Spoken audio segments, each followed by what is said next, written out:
Padre nuestro, que estás en el cielo, santificado sea tu nombre. Venga a nosotros tu reino. Hágase, Señor, tu voluntad en la tierra como en el cielo. Danos hoy nuestro pan de cada día y perdona nuestras ofensas, como también nosotros perdonamos a los que nos ofenden. No nos dejes caer en la tentación y líbranos del mal. Gloria al Padre, al Hijo y al Espíritu Santo, como era en el principio, ahora y siempre, por los siglos de los siglos. Amén. En el nombre del Padre, del Hijo y del Espíritu Santo. Amén. Entonces vamos a empezar con el primer capítulo. Hay que recordar el contexto del libro del Éxodo. Todo terminó con la vida de José. Después de haber reconciliado con sus hermanos, después de la reconciliación de José y sus hermanos, que los israelitas que estuvieran en el lugar de Canaán, ellos bajaron a Egipto y permanecían en Egipto en el lugar más fecundo llamado Goshen. Goshen era un lugar en la parte del Nilo, cerquita del mar. Entonces los israelitas empezaron a vivir en Egipto y crecer en Egipto. Y este es el principio del libro del Éxodo. Entonces vamos a estudiar capítulo 1 y vamos a encontrar, después de haber pasado mucho tiempo en Egipto, cambió la situación de los israelitas. Entonces empezamos con capítulo 1 y después vamos a hacer una introducción del libro y empezar nuestro estudio. Entonces vamos a leer capítulo 1 hablando acerca de la manera que empezó el Éxodo. ¿Listos? Estos son los nombres de los israelitas que fueron a Egipto con Jacob, cada uno con su familia: Rubén, Simeón, Leví, Judá, Isaacar, Zabulón, Benjamín, Dan, Neftalí, Gad y Aser. Los descendientes de Jacob eran 70 personas. José estaba ya en Egipto. Luego murió José y todos sus hermanos y toda aquella generación. Pero los israelitas eran fecundos y se propagaban, se multiplicaban y hacían muy fuertes y llenaban el país. Tiranía de los egipcios. Surgió en Egipto un nuevo rey que no había conocido a José y dijo a su pueblo: mirad, el pueblo de Israel es más numeroso y fuerte que nosotros. Actuemos sagazmente contra él para que no siga multiplicándose.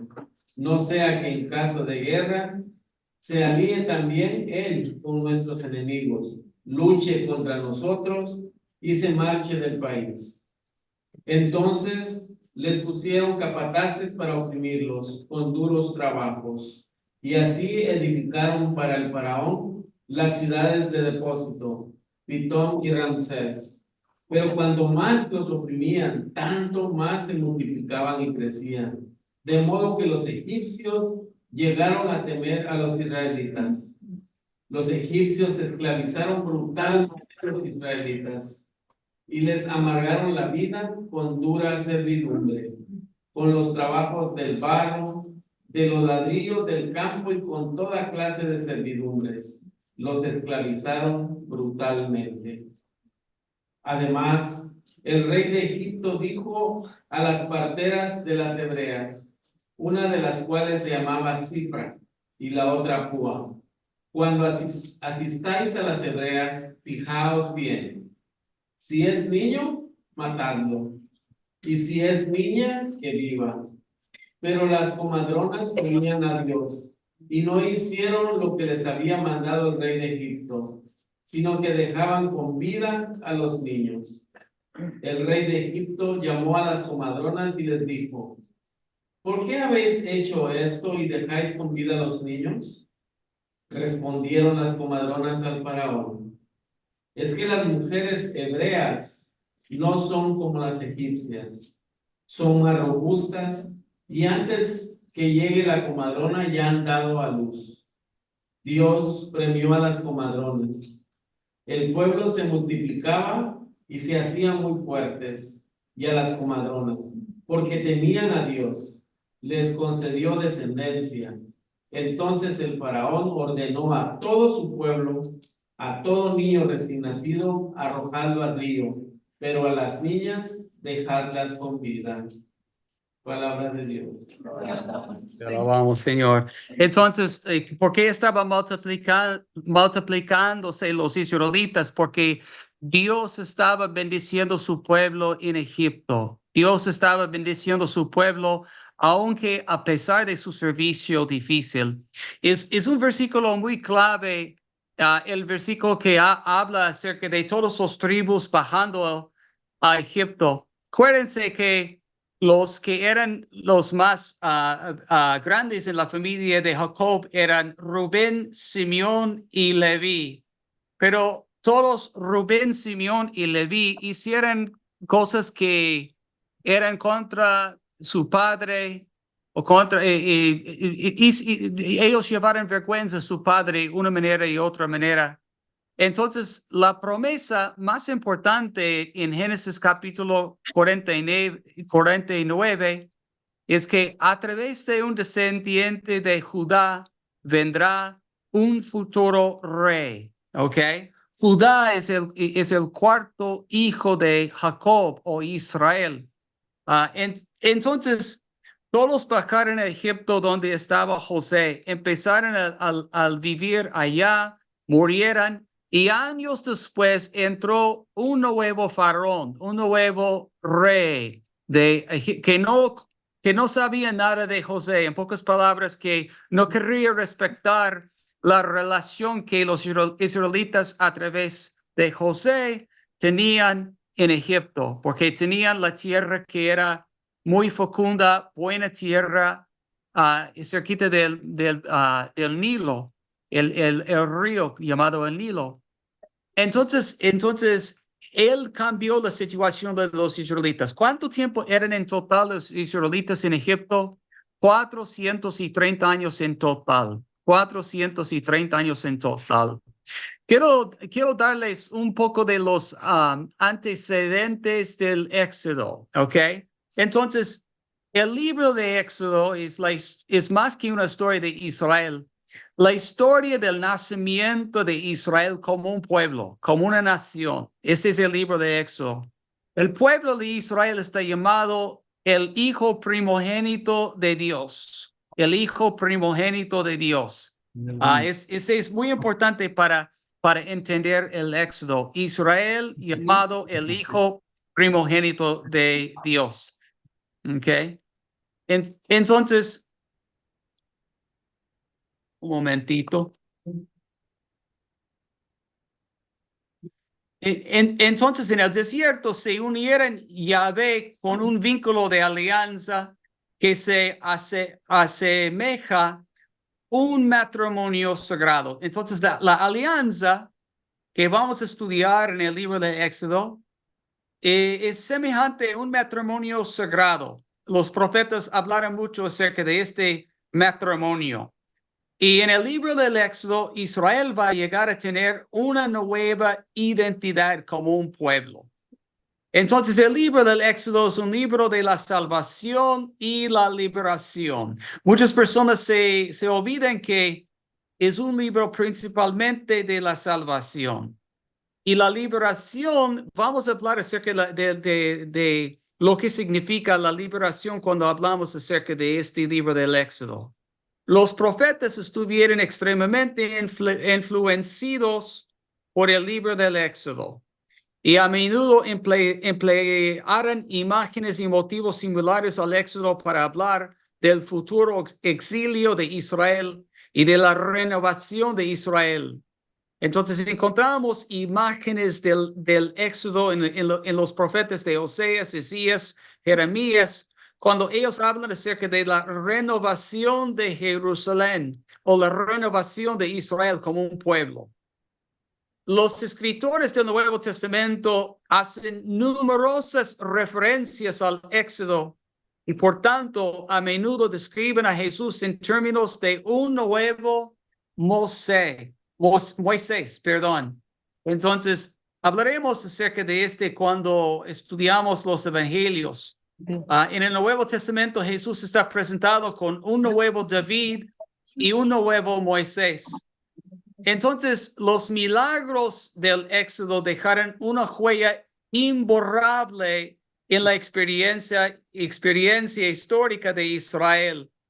Estos milagros, especialmente las plagas, se llamarán signos o señales. La palabra en hebreo es otot, señales o signos o maravillas, niflaot. Es muy importante entender porque en el Evangelio de San Juan también hablan acerca de los señales, de los señales que hizo Jesucristo, 7 señales milagrosas. Entonces, el juicio del Señor sobre el faraón y los egipcios durante el Éxodo, a través de las 10 plagas y en las aguas del Mar Rojo, se convierte en un prototipo del juicio final. Y el juicio y la salvación se manifiestan simultáneamente, al mismo tiempo. Dios salvando a los israelitas y juzgando el faraón y su ejército. Entonces, en el Nuevo Testamento, Jesucristo hablaba acerca del juicio y salvación ocurriendo al mismo tiempo en el juicio final. Génesis y Éxodo. El libro del Éxodo continúa la narración del libro del Génesis. Entonces es muy importante leer el libro del Génesis, sobre todo los últimos capítulos del Génesis, para comprender mejor el libro del Éxodo. Temas teológicos y importantes. Primeramente hablamos acerca de la esclavitud al faraón y la libertad del Señor. La diferencia entre la esclavitud del faraón y la libertad del Señor. El Señor quería librar a su pueblo del faraón para que pudieran servirlo y adorarlo. Sin embargo, Israel continuamente malinterpretó el significado de su libertad. No entendía correctamente el significado de su libertad. Este era el gran problema. Con los israelitas que querían volverse al Egipto y también con muchos que son bautizados, reciben los sacramentos hoy día y no entienden cómo el Señor no quiere que nosotros regresamos a la esclavitud del pecado. Temas importantes en el libro del Éxodo y en el Nuevo Testamento. Primeramente, la Pascua. Vamos a estudiar en este libro la Pascua. Es importante conocer bien la Pascua en el libro del Éxodo porque en la última cena Jesucristo nos dio la Eucaristía mientras él estaba celebrando la Pascua de los judíos. El pacto o la alianza en Sinaí es importantísimo. La alianza que Dios hizo con su pueblo es importantísimo porque esta alianza es como un matrimonio espiritualmente. La ley o la Torah. La palabra Torah se define con mayor precisión como instrucción. Entonces, la ley para los judíos antiguos eran los primeros libros de la Biblia: Génesis, Éxodo, Levítico, Números y Deuteronomio. Entonces, vamos a hablar acerca del significado de la ley o el Torah que Moisés recibió. La libertad. El Señor liberó a su pueblo de la esclavitud del faraón para que pudiera servir libremente al Señor con la fidelidad de un hijo primogénito. Hay que notar que ellos no están libres para hacer lo que quieren. Dios libró su pueblo de la esclavitud del faraón, así ellos podrían libremente servir al Señor. ¿Ok? Entonces, ¿libres para qué? Libres, así ellos podrían servir al Señor. Los temas de pan y agua son importantes a través del libro. Hablaremos acerca de este. Entonces, yo tengo un bosquejo aquí del libro. Voy a pasar esta parte. Todos de ustedes pueden recibir las notas. Entonces, mis hermanos, ya hemos leído capítulo 1. Vemos las primeras aflicciones, los capitanes y la aflicción y el sufrimiento que empezaron a sufrir los israelitas. Dios estaba bendiciendo a su pueblo y su pueblo estaba sufriendo. Entonces, vamos a estudiar también las heroicas parteras hebreas que temían al Señor y no querían matar los niños de los israelitas. Es muy importante darse cuenta de lo que el faraón estaba haciendo, instruyendo las parteras de matar todos los varones que nacieran, todos los varones que nacieran. Y ellas decían absolutamente no. ¿Por qué? Temían Dios más que temían el faraón. Entonces pusieron Dios primero. Nosotros encontramos algo semejante con el pecado del aborto hoy día en nuestro mundo, que a veces hay muchas mujeres que sienten mucha presión tener un aborto y es una forma de fe, heroicamente viviendo la fe, cuando una mujer dice absolutamente no, ¿ok? Solamente Dios puede dar la vida. La vida es un don de Dios desde el momento de la concepción hasta el momento de la muerte natural y ninguna persona puede destruir la vida, que es la imagen de Dios. Vamos a leer capítulo 2 y seguiremos con nuestra jornada. En esta clase vamos a leer mucho este libro. Entonces, ¿quién va a leer capítulo 2? En este capítulo habla acerca del nacimiento de Moisés. Moisés, antes de leer el capítulo, Moisés es de qué tribu? Moisés es de la tribu de Leví. ¿Ok? Entonces, la madre de Moisés va a poner su hijo en una cosita muy pequeña que es como nos hace recordar el arca. Va a poner él en un canasto en el río del Nilo, ¿ok? Pero este canasto nos hace recordar el arca de Noé. Una cosa muy interesante, la hermana de Moisés estaba cerquita mirando todo. ¿Cómo se llamaba la hermana de Moisés que estaba cerquita mirando todo cuando su hermano estaba en el río? ¿Cómo se llamaba ella? Miriam. Muy bien, Miriam.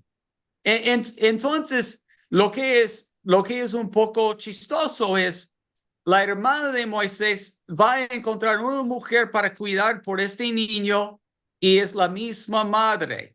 La misma madre del niño va a ser pagado para cuidar por su propio hijo. Es bien bonito.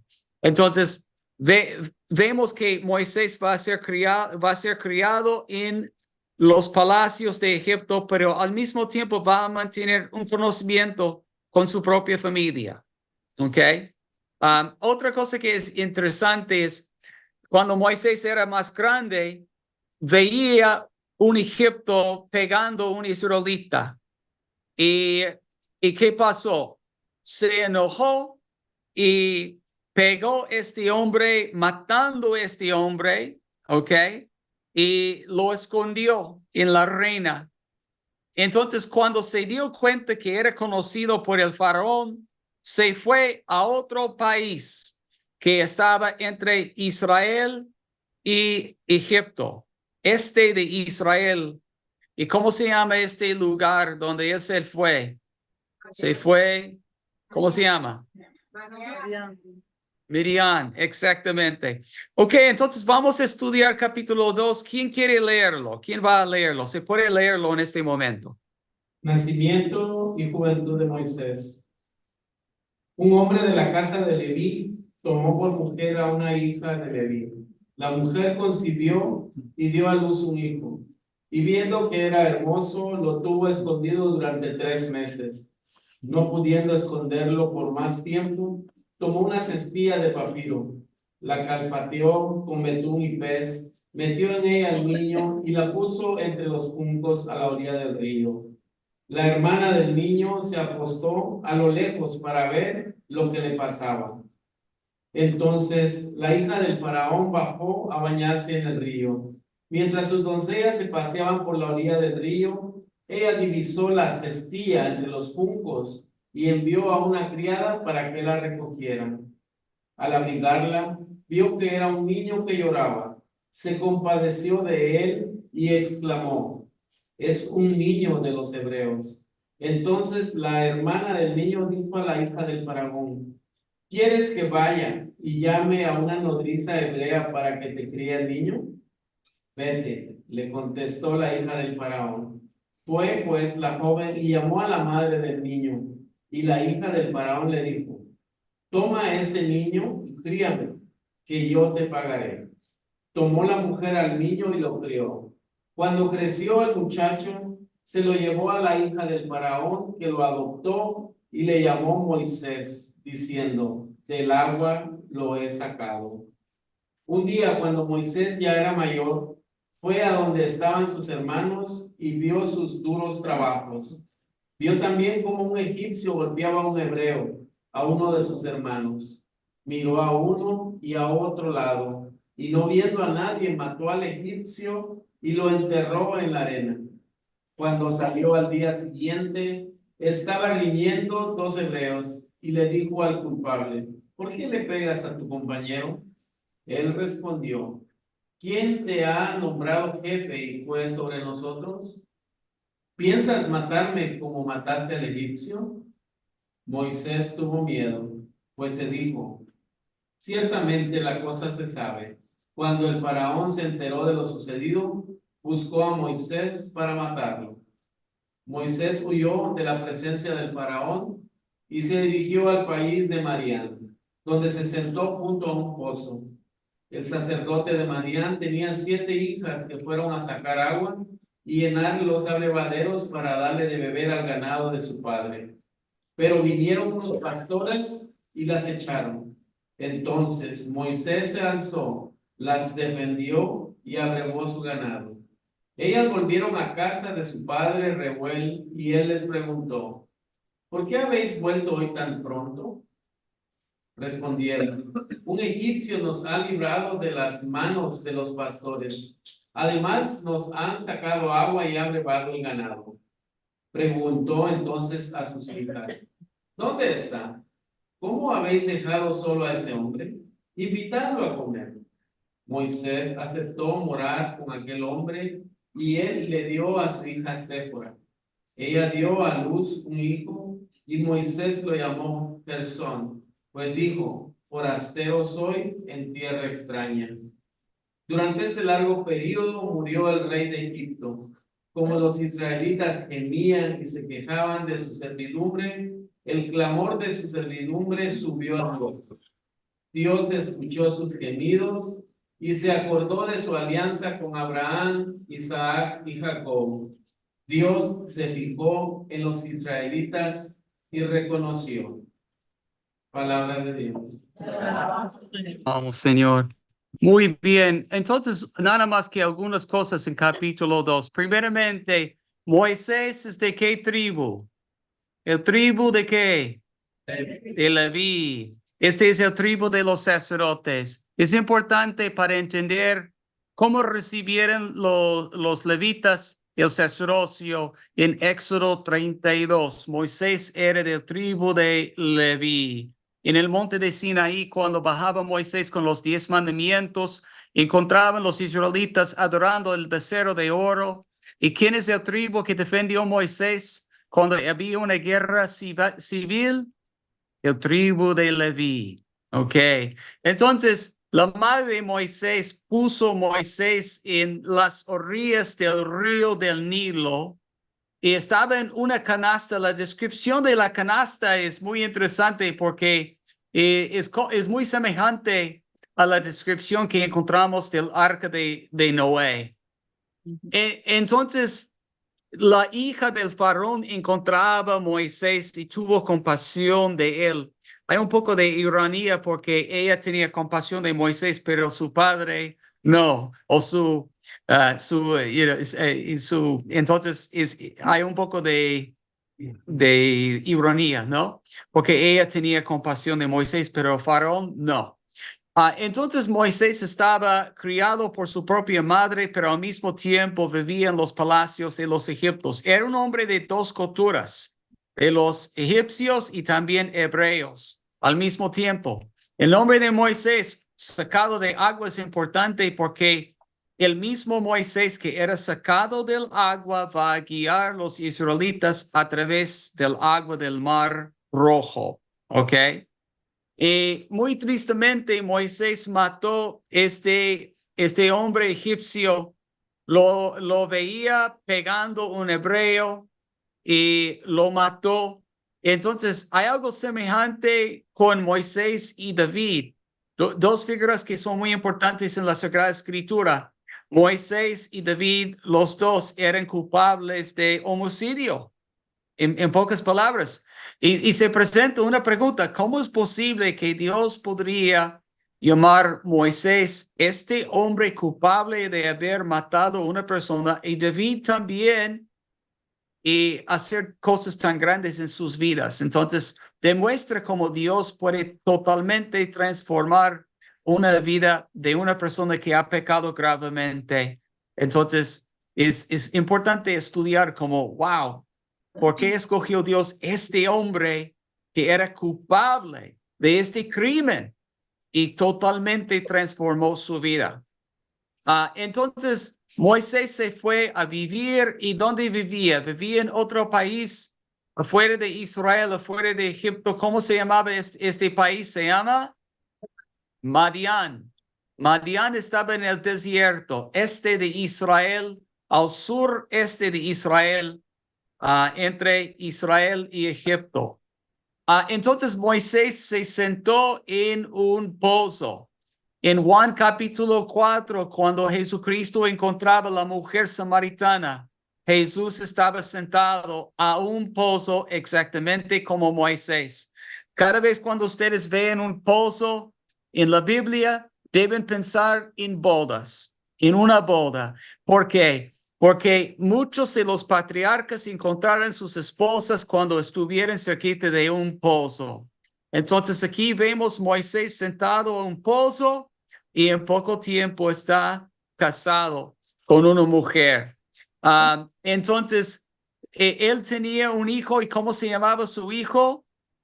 Gerson. Gerson significa uno que es forastero, sí, que no tiene hogar estable, ¿ok?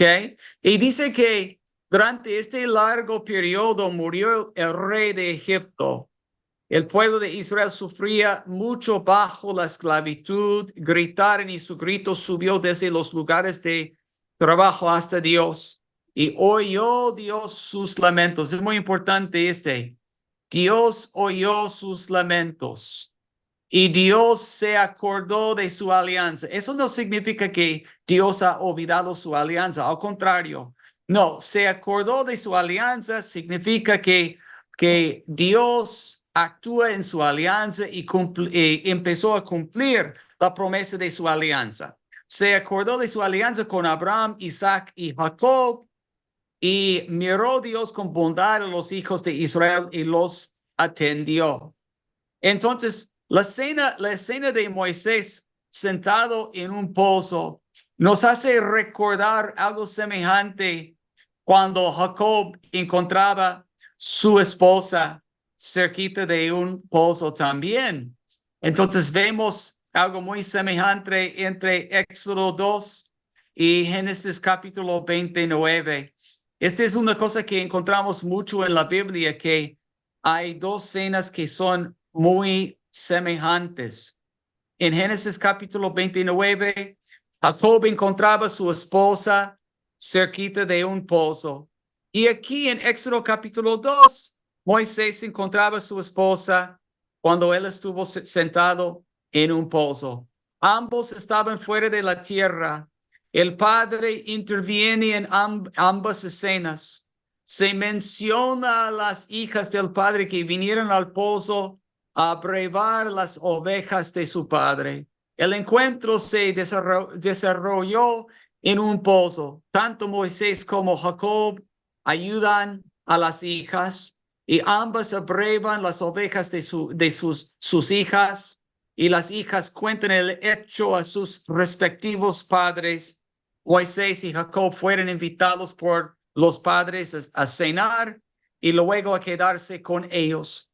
El encuentro desemboca en un matrimonio y después el nacimiento de un hijo. ¿Y por qué está importante este? Porque en los evangelios, mis hermanos, cuando Jesucristo encontraba a la samaritana, ¿dónde estaba Cristo? Enfrente de un pozo. Entonces, La samaritana conocía todo eso y también los judíos, los samaritanos y judíos conocían toda esta historia. Y cuando Jesucristo estaba hablando con la samaritana en frente de un pozo, si uno conoce el Antiguo Testamento, puede pensar en estos matrimonios que eran formados con un encuentro en un pozo. Pero acuérdense que la alianza es como un matrimonio. Entonces, en el Nuevo Testamento, Jesucristo está llamado el novio que está buscando su novia. ¿Y qué es la novia de Jesucristo? La iglesia. La iglesia. Entonces, en el Nuevo Testamento, construido sobre esta forma de teología, vemos a Jesucristo buscando su iglesia. Y el encuentro con la samaritana tiene mucho significado, porque vemos a Jesucristo buscando a esta persona perdida al lado de un pozo, el mismo lugar donde encontraron los patriarcas sus esposas. Entonces, seguimos adelante, mis hermanos. Vamos a estudiar capítulo 3. Capítulo 3 es muy importante. Entonces, vamos a leer el capítulo primeramente. Este es el encuentro que Moisés tenía con Yahvé y cuando encontraba la zarza que ardía y la zarza no era consumida por el fuego. Entonces, este es el encuentro cuando Moisés recibió el nombre de Yahvé. Entonces, hay una persona que quiere leer capítulo 3. Capítulo 3. Moisés cuidaba las ovejas de Jetro, su suegro, sacerdote de Madián. Una vez llevó las ovejas muy lejos en el desierto y llegó al cerro de Horeb, esto es, el cerro de Dios. Entonces fue cuando el ángel de Yahvé se presentó a él, como una llama ardiente en medio de una zarza. Moisés estuvo observando la zarza día, pero no se consumía, y se dijo: voy a dar una vuelta para mirar esta cosa tan extraordinaria. ¿Por qué la zarza no se consume? Yahvé vio que Moisés se acercaba para mirar. Dios lo llamó de en medio de la zarza: Moisés, Moisés. Y él respondió: aquí estoy.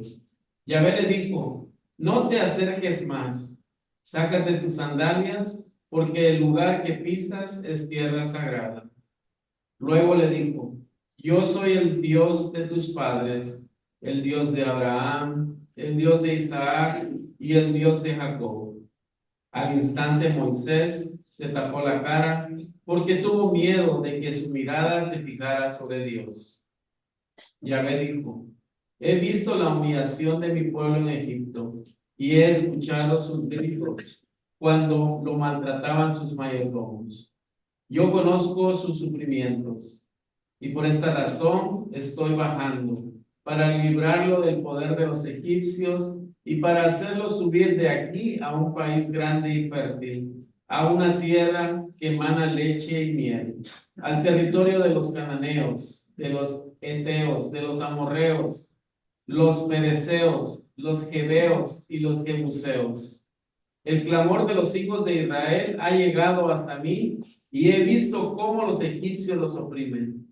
Ve pues, yo te envío a Faraón para que saques de Egipto a mi pueblo, los hijos de Israel. Moisés dijo a Dios: ¿quién soy yo para ir donde Faraón y sacar de Egipto a los israelitas? Dios respondió: yo estoy contigo, y esta será para ti la señal de que yo te he enviado. Cuando haya sacado al pueblo de Egipto, ustedes vendrán a este cerro y me darán culto aquí. Moisés contestó a Dios: sí, voy a los hijos de Israel y les digo que el Dios de sus padres me envían a ellos. Si me preguntan ¿cuál es su nombre?, ¿yo qué le voy a responder? Dios dijo a Moisés: yo soy, yo soy. Así hablará al pueblo de Israel: yo soy, me ha enviado a ustedes. Y también le dirá: Yahvé, el Dios de sus padres, el Dios de Abraham, el Dios de Isaac y el Dios de Jacob me ha enviado. Este será mi nombre para siempre, y con este nombre me invocarán de generación en generación. Ve y reúne a los jefes de Israel, y les dirás: Yahvé, el Dios de sus padres, se me apareció. El Dios de Abraham, de Isaac y de Jacob me ha dicho: ahora voy a pedir cuentas por todo lo que a ustedes les está pasando en Egipto. He decidido sacarlos de esta opresión en Egipto y trasladarlos a una tierra que emana leche y miel, al país de los cananeos, de los heteos, de los amorreos y los fereceos, los heveos y los jebuseos. Los jefes de Israel te harán caso, y con ello te presentarán al rey de Egipto. Tú le dirás: el Dios de los hebreos, Yahvé, nos salió al encuentro. Deja que caminemos 3 días por el desierto para ofrecer sacrificios a Yahvé nuestro Dios. Yo ya sé que el rey de los egipcios no los dejará ir, si no es obligado por la fuerza. Por esto, yo extenderé mi mano y azotaré a Egipto con toda clase de males extraordinarios, de manera que él mismo los echará fuera. Yo moveré a los egipcios para que traten bien a mi gente, y al salir no se irán con las manos vacías. Cada mujer pida a su vecina o a la persona que comparta su casa objetos de plata y oro, y también vestidos. Sus hijos e hijas se los pondrán, y así dejarán sin nada a los egipcios. Palabra de Dios. Vamos, Señor. Ok. Entonces, el monte de Sinaí tiene dos nombres. Está llamado el monte de Sinaí, pero también está llamado el monte de Horeb. Algunos piensan que Horeb es la parte más baja y Sinaí la parte más alta, pero se ve que el mismo lugar, Sinaí y Horeb, son generalmente el mismo lugar. Entonces es importante captar Sinaí y Horeb. Entonces, en el monte de Sinaí o al pie en Horeb, Yahweh o Yahvé se reveló a Moisés en la zarza que ardía. La señal era que la zarza ardía, pero no era quemada. Entonces Moisés lo veía como una maravilla, porque no está quemada esta zarza. Y se fue, y Dios hablaba a Moisés, pero a través del ángel del Señor. Es importante darse cuenta de Dios manifestándose a través del fuego y hablando a través del ángel del Señor. El ángel del Señor se apareció a Moisés en forma de llama de fuego en medio de la zarza. Entonces, Moisés lo veía como un gran señal, y nos hace recordar otro gran señal en Isaías 7:14, que hablaba acerca de un gran señal. Una virgen dándose luz a un niño, llamando a este niño Emmanuel. En el libro de Isaías encontramos otro señal que es llamado un gran señal. Entonces Dios llamó a Moisés. Es importante entender cómo Dios llamó a Moisés, así llamó Samuel, llamó el profeta Isaías. ¿Y qué era la respuesta de Moisés? Estoy aquí, aquí estoy. Una buena respuesta. Entonces Dios mandó a Moisés al faraón. ¿Y qué hizo Moisés? Empezó 5 veces a presentar objeciones. Entonces Moisés en 5 maneras dijo: por favor, Dios, manda a otra persona, por favor, Yahvé, manda a otra persona. Entonces la primera objeción era que dijo Moisés: ¿quién puede hablar con el faraón? ¿Quién puede hablar con el faraón? ¿Ok? ¿Y qué dijo Dios? La respuesta de Dios era: yo estaré contigo. Qué bonita respuesta, ¿no? ¿Quién puede hablar con el faraón? Y mira lo que Dios dijo: Yo estaré contigo. Esta primera respuesta de Dios es importante, porque en los fines de Mateo capítulo 28, antes de su ascensión al cielo, ¿qué dijo Jesucristo? Yo estaré con ustedes siempre hasta el fin de esta edad. Mateo capítulo 28, versículo 16 hasta 20. Entonces la respuesta de Dios es muy importante. Yo estaré contigo. Esta respuesta es una promesa. Es más que una respuesta, es una promesa. Y esta promesa se encuentra muchas veces en la Biblia. Yo estaré contigo. Entonces es importante notar esta respuesta y promesa. La segunda pregunta o objeción de Moisés es ¿cuál es su nombre? No conozco su nombre. Entonces es un poco chistoso porque Moisés era un hombre de tres culturas, de Egipto, Madián, de los hebreos. Entonces, me imagino un hombre que está un poco confundido acerca de su misma identidad y él está preguntándole a Dios, ¿cuál es tu nombre? ¿Cómo puedo hablar con ellos acerca del Dios de Abraham, de Jacob Abraham, Isaac y Jacob si no conozco su nombre? Entonces, ¿qué es la respuesta de Dios? La respuesta de Dios, yo soy el que soy. Está traducido diferente. Yo soy, o yo soy el que soy. La verdad es un poco difícil traducirlo. Yo voy a explicar un poco el nombre divino. En hebreo, el nombre divino en hebreo se escribe en esta manera. Ok, escribe en esta manera. Ok. Y este se pronuncia Eye Asher Eye. Eye Asher Eye. Traducido seré eso o cual seré.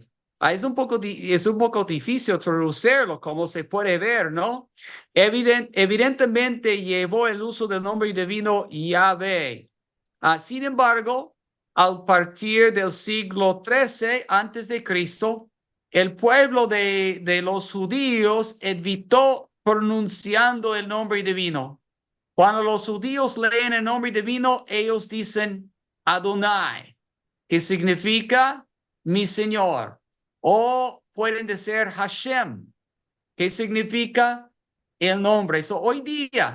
Hoy, los judíos no dicen el nombre de Yahvé. Para ellos es como prohibido porque con un gran respeto ellos no quieren pronunciar el nombre de Dios en vano. Entonces ellos dicen Adonai o Hashem. Entonces, nada más que un poco de historia. Entonces Moisés debe hacer sentido que Yahvé lo estaba llamando a realizar la tarea más imposible, porque si ni siquiera conocía al Dios de Israel. La pregunta está llena de más ironía porque Moisés ni siquiera conocer su propia identidad. Nacido hebreo, se crió en los palacios de Egipto. En el momento de su encuentro vivía en la tierra de Madián. Estaba casado con una madianita. Entonces, Moisés tenía una historia muy interesante. La importancia del nombre divino. ¿Qué es la importancia? Primeramente, entrar en relación con Dios, vivir en relación con Dios. Si no podemos servir un Dios que no es conocido, necesitamos conocerlo. La plenitud de esta revelación es a través de Jesucristo, porque a través de Jesús podemos conocer el Padre. Revelación. El Señor revelará y dará a conocer su nombre a Israel, pero a través de una obra de salvación. Israel podrían llegar a conocerlo a través de una obra de salvación y después cuando ellos entraran en la alianza o pacto en capítulo 24. También a través de una obra de salvación y juicio, Dios revelará su nombre. Y finalmente el tabernáculo. El tabernáculo es muy importante porque es la morada de Dios, pero más que la morada de Dios es el lugar donde Dios va a hacer conocido su nombre. El nombre de Dios va a ser conocido a través del tabernáculo. Hablaremos más acerca de este. Entonces, ¿qué dijo Moisés? La tercera objeción de Moisés. No me van a creer, no me van a creer. Y la respuesta de Yahvé es muy sencillo. Yahvé dijo a Moisés, toma este bastón. Y Moisés, que podría convertir el bastón en un serpiente y agarrar este serpiente por la cola, y se convirtió después en un bastón de nuevo. Después Moisés puso su mano cerquita de su estómago y salió leproso. Después puso su mano cerquita de su estómago y se salió sanado. Entonces, con una capacidad de sanar lo que era leprosa. Finalmente, Dios dio a Moisés la capacidad de convertir el agua en sangre. Una tercera señal. Entonces, ¿eran cuántos señales en total? ¿Cuántos señales en total? 3 señales en total. El bastón que convirtió en un serpiente, el mano que convirtió leprosa y después sanado, y después, si ellos no podían aceptar estos dos, podría hacer una tercera señal, tomando agua y transformando este agua en sangre. Entonces, la tercera señal va a ser el primer plaga. Entonces, ¿qué pasó? Una cuarta objeción. Mira cómo Moisés tenía más y más y más y más preguntas. Una cuarta vez, mira lo que Moisés dijo. Yo soy lento en hablar. ¿Y qué dijo Yahvé? ¿Quién hizo la boca del nombre? Entonces Yahvé dio Moisés una persona para ayudarlo. Su propio hermano, Aarón, podría ayudar a Moisés y hablar de parte de Moisés. Y finalmente la quinta objeción de Moisés. Por favor, Señor, envía otro. Respuesta de Yahvé. ¿Qué dijo el Señor? Aarón, tu hermano, puede hablar bien. Él hablará por ti al pueblo. Entonces, después de 5 objeciones, Moisés finalmente aceptó su llamada. Mira que me encanta estudiar las objeciones de Moisés porque a veces nosotros somos muy lentos aceptar lo que Dios quiere hacer en nuestras vidas. Y mira cómo Moisés era tan lento, tantas preguntas. Entonces en capítulo 4, vamos a leer capítulo 4, empezando en versículo 20. A ver, un momento. Ok, versículo 20 hasta 23. Una persona que puede leerlo. 20 hasta 23. Una persona que puede leerlo. Tomó Moisés a su esposa y a sus hijos, los hizo montar en un burro y partió para Egipto, llevando en la mano el bastón divino. Yahvé le dijo a sí mismo: cuando regreses a Egipto harás delante de Faraón todos los prodigios para los cuales te he dado poder, pero yo haré que se ponga porfiado y no dejaré partir a mi pueblo. Tú entonces le dirás: esto dice Yahvé: Israel es mi hijo primogénito. Ya te dije, deja partir a mi hijo para que me rinda culto, pero tú no lo has dejado que salga, y yo voy a quitar la vida a tu hijo primogénito. Palabra de Dios.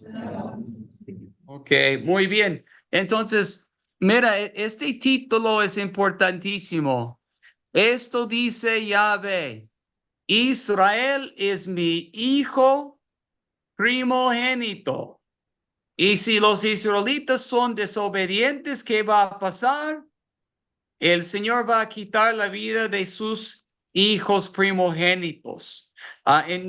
Nos puede ayudar por este título, la 10ª plaga, la muerte de los primogénitos en Egipto y la celebración de la Pascua. Mira, que era un hijo primogénito. En la Biblia, un hijo primogénito podría recibir 2 partes de la herencia de su padre. Entonces, el hijo primogénito en la Biblia recibió una herencia mejor que los demás hijos. Llamar Israel el hijo primogénito de Dios está subrayando que ellos van a recibir una herencia especial del Señor. ¿Ok? ¿Entendido? Entonces, vamos a pasar por capítulo 6, ¿ok? Entonces, perdón, al final de capítulo 4, ¿ok? Un momento, versículo 29 hasta 31, uno que puede leer la final parte de capítulo 4, una persona que puede leerlo, 29 hasta 31. Moisés y Aarón, pues partieron juntos a Egipto, donde reunieron a todos los jefes de los hijos de Israel. Aarón les comunicó todo lo que Yahvé había dicho a su hermano Moisés, y éste hizo los prodigios delante de todo el pueblo. El pueblo creyó, comprendieron que Yahvé había visto sus humillaciones y venía a visitar a los hijos de Israel. Postrados en tierra, adoraron. Palabra de Dios. Ok, entonces mira, cuando llegó a los israelitas, ¿qué pasó con el pueblo de Israel? Dice que el pueblo, ¿cómo reaccionó? ¿Qué pasó? ¿Cómo recibió Moisés y Aarón? ¿Qué pasó? El pueblo creyó, comprendieran que Yahvé había visto sus humillaciones y venía a visitar a los hijos de Israel. Entonces, postrados en la tierra, adoraron al Señor. ¿Por qué? Aarón les comunicó todo lo que Yahvé había dicho a su hermano Moisés, y este hizo ¿qué cosa? ¿Qué hizo? Los prodigios. Ellos veían los milagros.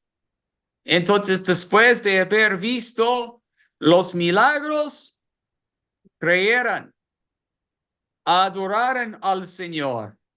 ¿Es bueno, sí o no? ¿Qué piensan ustedes? ¿Sí o no? Es bueno, sí, pero hay un problema aquí. Veían milagros y tenían fe, pero cuando vino problemas, perdieron su fe. ¿Qué es el problema? La fe no viene solamente por milagros, se necesita la conversión, se necesita cambiar su corazón. Veían los milagros, pero en el momento cuando el faraón empezó a darles más trabajo, perdieron su fe y se enojaron con Moisés. Entonces los milagros eran buenos, pero en poco tiempo ellos perdieron su fe. Entonces, en los evangelios, cuando uno está estudiando las plagas en el Éxodo, encontramos castigos semejantes en el libro de Apocalipsis. Y también encontramos cosas semejantes en los sufrimientos de Jesucristo. Por ejemplo, la 9ª plaga era oscuridad por 3 días. Y vemos que cuando Jesús estaba en la cruz era tinieblas o oscuridad por 3 horas cuando Jesús estaba pegado a la cruz. Entonces vamos a estudiar la 10ª plaga. Vamos a estudiar un poco la Pascua de los judíos. La Pascua de los judíos que sucedió 1400 años antes de la última cena. 1400 años antes que Jesucristo celebraba la última cena. Esta Pascua de los judíos nos estaba preparando por la última cena que Jesucristo celebró con sus discípulos, el don de la Eucaristía que nos dio y también la crucifixión y resurrección de nuestro Salvador. Esta Pascua es muy interesante porque Dios va a salvar a su pueblo por un cordero sin mancha. Jesucristo es el verdadero cordero de Dios sin mancha. Ellos tuvieron que comer el cordero asado. Tenían que comer el cordero. No podían dejar nada atrás. Tenían que comerlo o quemarlo. Tenían que comerlo con hierba amarga para recordar la amarga sufrimiento que tenían en Egipto. Y tenían que marcar la parte de su cuerpo, de su puerta, la parte superior y los dos lados de su puerta con sangre. Entonces, esa es la cosa que yo quiero explicarles. Los judíos no entendían exactamente el significado de todas esas cosas. Solamente entendían que tenían que comer este cordero, era un cordero sin mancha, y eran salvados por la sangre de este cordero. Porque cuando el ángel de la muerte pasó sobre Egipto, pasó sobre todas las casas marcadas. No podría dañar las casas marcadas con la sangre del cordero sin mancha. Entonces los israelitas se salieron de Egipto y sabían, tuvieron que comer este cordero. Éramos salvados por la sangre de un cordero sin mancha, pero no podían explicarlo. Entendía lo que estoy diciendo, que todo este rito de la Pascua nos está preparando. Así nosotros podemos comprender mejor el significado de la última cena y la crucifixión de Jesucristo en la cruz. Entonces vamos a estudiar capítulo 12, un capítulo importantísimo en el libro del Éxodo. Entonces necesito una persona que puede leer el capítulo 12. Es muy larga, vamos a leer los primeros 30 versículos, ¿ok? Yahvé dijo a Moisés y a Aarón en el país de Egipto: este mes será para ustedes el comienzo de los meses, el primero de los meses del año.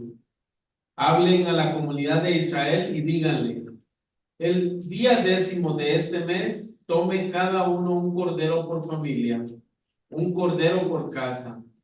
Pero si la familia es demasiado pequeña para consumir el cordero, se pondrá de acuerdo con el vecino más cercano, según el número de personas y conforme a lo que cada cual pueda comer.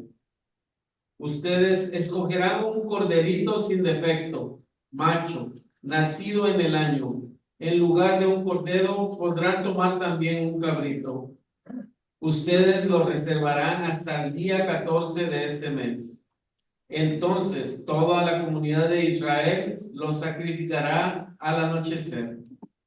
En cada casa en que lo coman, ustedes tomarán de su sangre para untar los postes y la parte superior de la puerta.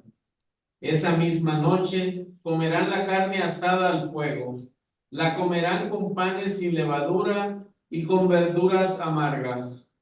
No comerán nada de él crudo o hervido, sino que lo comerán todo asado con su cabeza, sus patas y sus entrañas. Ustedes no guardarán nada para el día siguiente. Lo que sobre al amanecer, quémenlo en el fuego. Y comerán así, con el traje puesto, las sandalias en los pies y el bastón en la mano. Ustedes no se demorarán en comerlo. Es una Pascua en honor de Yahvé. Durante esa noche, yo recorreré el país de Egipto y daré muerte a todos los primogénitos de Egipto, tanto de los egipcios como de sus animales, y demostraré a todos los dioses de Egipto quién soy yo, Yahvé. En las casas donde están ustedes, la sangre tendrá valor de señal. Al ver esta sangre, yo pasaré de largo, y la plaga no los alcanzará mientras golpeo a Egipto. Ustedes harán recuerdo de este día año tras año, y lo celebrarán con una fiesta en honor a Yahvé. Este rito es para siempre. Los descendientes de ustedes no dejarán de celebrar ese día. Durante 7 días comerán pan sin levadura. Desde el primer día no habrá fermento en las casas, pues cualquiera que coma pan fermentado desde el primer día hasta el 7º será borrado de la comunidad de Israel. El primer día tendrán una reunión sagrada, así como el 7º. Ningún trabajo se hará estos días, salvo lo que se prepara para la comida de cada cual. Ustedes celebrarán la fiesta de los ácimos, pues este es el día en que los hice salir de Egipto. Ustedes celebrarán ese día de generación en generación. Este rito es para siempre. Desde la tarde del día 14 del primer mes hasta la tarde del 21 del mismo mes, ustedes comerán pan sin levadura. Durante 7 días no habrá levadura en la casa de ustedes. El que coma cosa fermentada será borrado de la comunidad de Israel, sea extranjero o nativo. No comerán nada fermentado, sino que en todas sus casas comerán pan ácimo. Moisés, pues, llamó a los jefes de Israel y les dijo: no demoren en buscar una res para cada una de sus familias e inmolen la Pascua. Tomen un manojo de hisopo mojado con la sangre y marquen los 2 postes y la parte superior de la puerta. Y luego ninguno de ustedes saldrá de su casa hasta la mañana, pues Yahvé con su plaga va a recorrer todo Egipto, y al ver la sangre en la entrada, pasará de largo y no permitirá que el exterminador entre en sus casas y los mate. Ustedes observarán este rito y también lo observarán sus hijos para siempre. Estas mismas ceremonias las harán cuando entren en la tierra que Yahvé les dará como les tiene prometido. Y cuando sus hijos les pregunten qué significa este rito, les responderán: este es el sacrificio de la Pascua para Yahvé, que pasó de largo por la casa de los hijos de Israel en Egipto, cuando mató a los egipcios, dejando a salvo nuestras casas.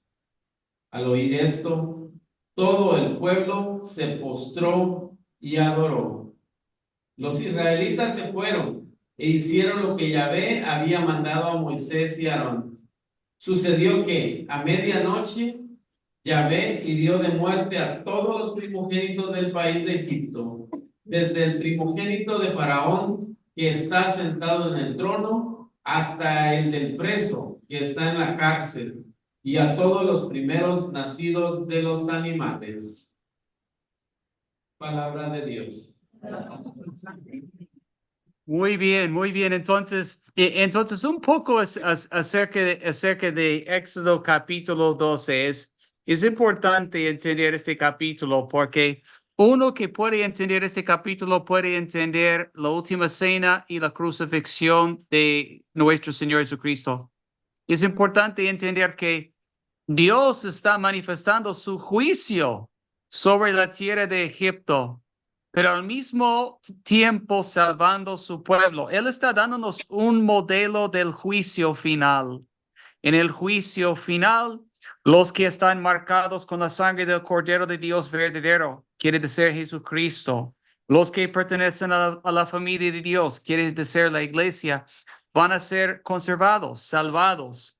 Pero los que son enemigos del pueblo de Dios, abajo de su juicio. Entonces, nos está dando una imagen del juicio final, la 10ª plaga. Y es muy interesante que esta cena es como una fiesta. Es como una fiesta y es como un sacrificio al mismo tiempo, las dos cosas. Vemos las dos cosas en la misa. La misa es una celebración, pero también es una celebración de un sacrificio. Tiene su aspecto de solemnidad. el éxodo es la libertad de la esclavitud. Entonces, por esta fiesta van a ser salvados de su esclavitud. Por esta fiesta van a ser salvados de su esclavitud. Nos puede entender la importancia de la misa. Y Dios va a manifestar su salvación a través de esta fiesta. El Cordero Pascual es muy importante. El Cordero Pascual es un Cordero de 1 año, ¿ok? Macho, sin mancha, sin defecto. Todos los sacrificios no podían tener ningún defecto, porque todos los sacrificios que tenían ningún defecto nos estaban preparando por el sacrificio de Cristo. Entonces, un cordero por familia, ¿ok? Si una familia estaba pequeña, podría celebrar con otra familia, pero nota que es por una familia. Debía ser partado el 10 de Nisan, el mes se llama Nisan, y sacrificado, ¿qué día? El 14 de Nisan. El día 14 es importante porque vemos Jesucristo celebrando la última cena con sus discípulos en este mismo día. No podría sobrar nada. Este cordero estaba sagrado. No podría sobrar nada, ¿ok? No podrían dejar nada atrás. Ningún hueso podría ser quebrantado. ¿Ok? Ustedes recuerdan que en los evangelios subrayan que ningún hueso de Jesucristo estaba quebrantado. Nos hace recordar el Cordero en Éxodo, ¿ok? Era un memorial perpetuo. Entonces el cumplimiento de este memorial es en la Santa Misa, ¿ok? Entonces, podemos entender que este memorial perpetuo para los judíos ha llegado a ser cumplido en Cristo, el mismo Cristo que nos dio la Santa Misa. El cordero debía ser asado, no hervido, ¿ok? El sacrificio era un evento público para toda la comunidad. Alrededor del tiempo de Jesucristo, un hombre llamado Josefo vivió poco después de la época de Cristo. Relata que en Jerusalén se sacrificaban 250,000 corderos en cada Pascua. Imagínense, 250,000 corderos sacrificados en Jerusalén en cada Pascua. Después de comer el cordero pascual, nadie podía salir de su casa. Ninguna persona podría salir. Tenían que quedarse en la casa como Noé estuvo en el arca. ¿Ok? Entonces no podían salirse de su casa después de haber comido el cordero. La sangre estaba puesta en los lados de la puerta y encima como señal. Entonces su casa estaba marcado con esta sangre, como la iglesia o nosotros que venimos a comulgar, estamos marcados con la sangre de Jesucristo. El padre de la familia presidió la ceremonia como sacerdote. Esto ayuda a enfatizar el sacerdocio como papel especial del padre de cada hogar. Los 7 días que siguieron la Pascua estaban reservados para la fiesta de los panes sin levadura. Entonces, realmente hay 2 fiestas. La primera fiesta es la Pascua. Y 7 días después, la fiesta de los panes sin levadura, los panes ácimos, ¿ok? Entonces, hay realmente 2 fiestas que están unidas. La Pascua y la fiesta de los panes sin levadura. Entonces, los evangelios hablan acerca de los panes ácimos y la Pascua en el mismo sentido, porque las 2 fiestas están unidas, ¿ok? Como un pancake, como 2 pancakes. Lo más importante es que los evangelios en el Nuevo Testamento entienden que la fiesta de la Pascua y especialmente el Cordero Pascual anticiparan al Cristo, todo preparando por la venida de Cristo. ¿Entendido, mis hermanos? Los israelitas tuvieron que celebrar esta festividad, comer este cordero, marcar sus casas con la sangre, pero no hay explicación de todo lo que están haciendo. Todo es una preparación por la venida de Jesucristo, nuestro Salvador. Entonces, esa es la maravilla de la Pascua de los judíos, ¿ok? Vamos a leer la segunda parte de capítulo 12, ¿ok? Y dice aquí, a ver, ok, hay una persona que puede leer estos 5 versículos aquí. Una persona que puede leer estos versículos.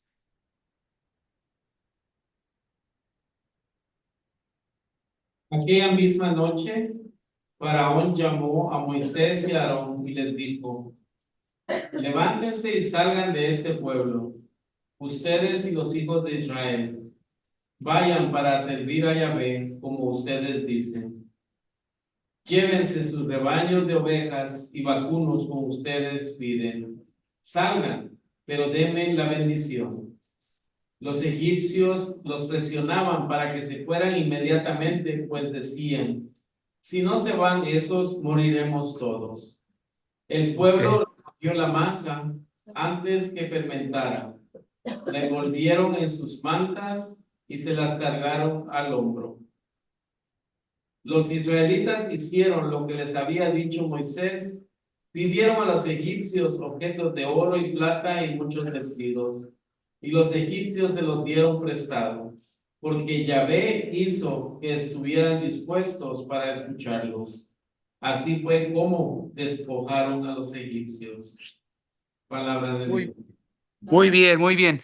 Entonces, ¿por qué estaban pidiendo por oro, plata y muchos vestidos?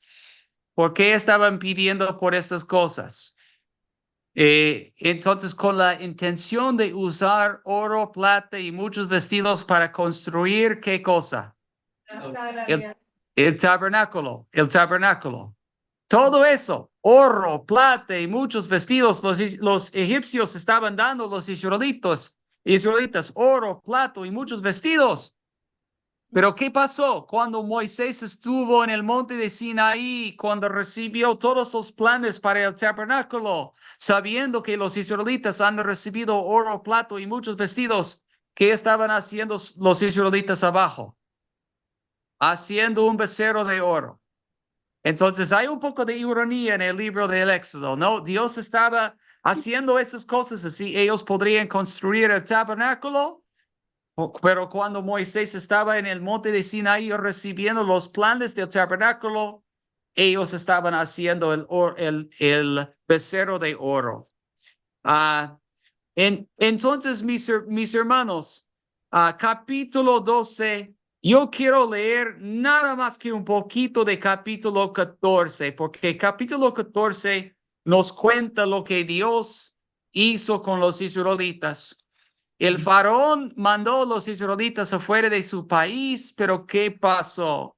Endureció su corazón otra vez y tomó todo su ejército buscando los israelitas. Vamos a leer nada más que 8 versículos, ¿ok?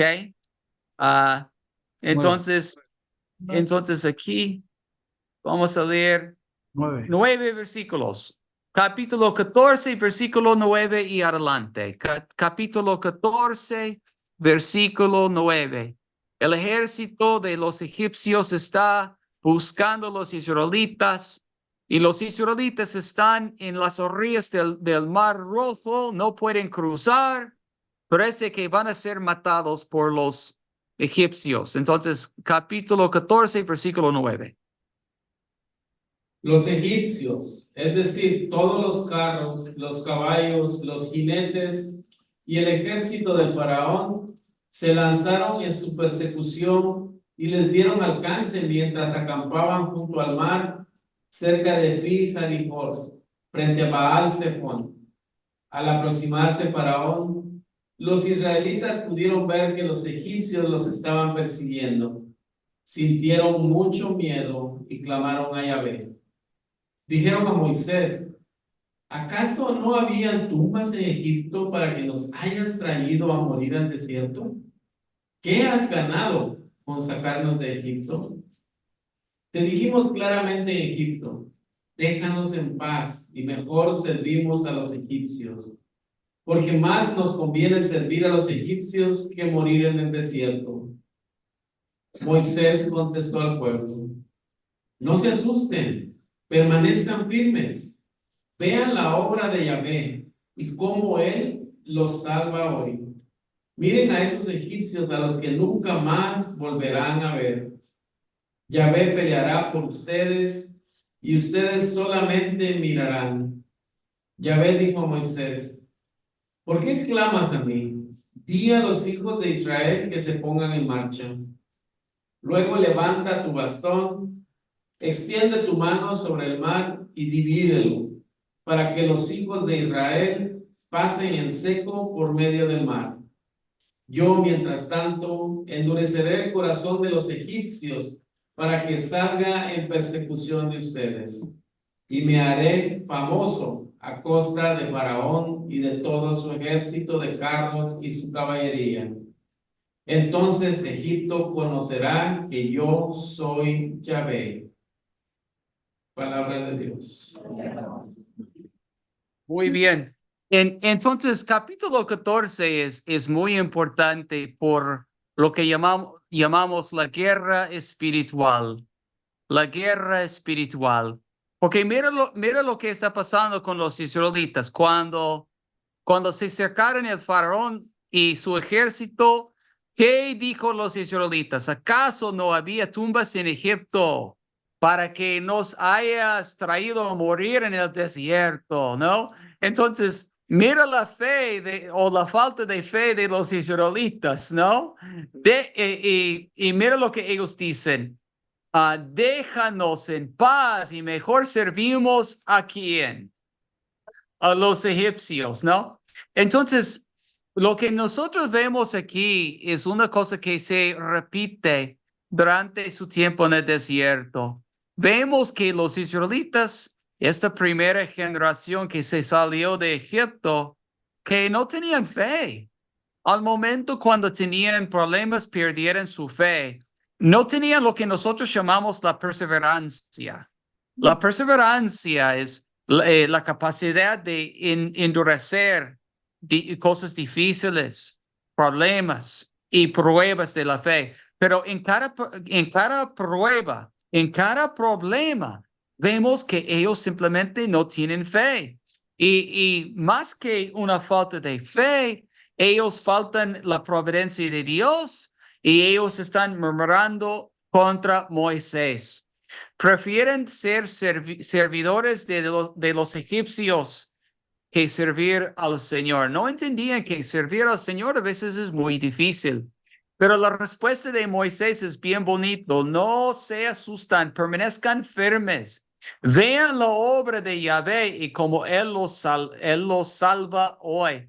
Entonces, la respuesta como de Moisés como un profeta es bien fuerte. Miren esos egipcios a los que nunca más volverán a ver. Yahvé peleará por ustedes y ustedes solamente mirarán. Entonces, para entender mucho de la teología del Antiguo Testamento, este concepto de Yahvé peleando por nosotros es muy importante. ¿Por qué? Porque en Efesios capítulo 6, es importante. Efesios 6. Y leer Efesios capítulo 6 porque dice Pablo dice Pablo que nuestra lucha no es contra carne y sangre. Nuestra lucha no es contra carne y sangre. Y en versículo 10, Efesios 6, versículo 10, Pablo explica que nuestra lucha es una lucha espiritual. Y nosotros debemos ser vestidos con toda la armadura de Dios por esta lucha. Entonces, este concepto, Yahvé pelear por ustedes, es importante porque en todas las luchas que los israelitas tenían en el Antiguo Testamento, podemos encontrar este concepto, que ellos a pesar de las circunstancias que parecían imposibles, tuvieron que poner toda su fe en Dios. Entonces los israelitas pasaron a través del Mar Rojo, ¿ok? Y ellos pasaron sobre tierra seca. Nos hace recordar la creación cuando Dios separó el mar de la tierra seca.